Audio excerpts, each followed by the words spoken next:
Alam mo ba?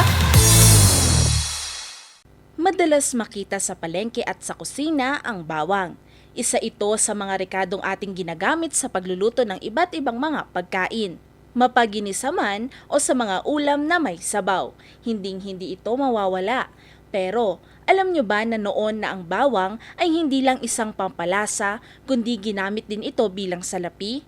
Noong sinaunang panahon sa Ehipto, ang bawang ay pinapahalagahan dahil sa iba't ibang mga paniniwala tungkol dito.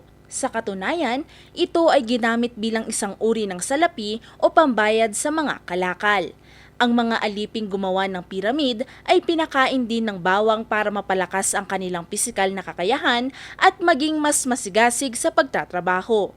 Naniniwala din sila na noon na ang matapang na amoy ng bawang ay kayang makapagtaboy ng masasamang elemento at ginagamit din ito sa mga ritual.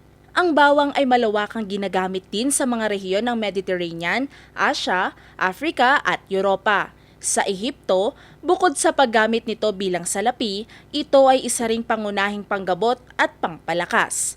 Pampalakas daw ito ng immune system, nakakababa ng presyon ng dugo at nakakatulong sa kalusugan ng puso.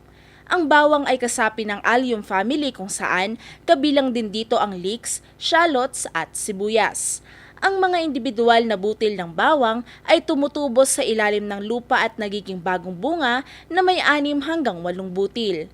At ngayon, ang bawang ay tinuturing na isang mahalagang seasoning at herbal medicine sa buong mundo. Ngayon, alam mo na!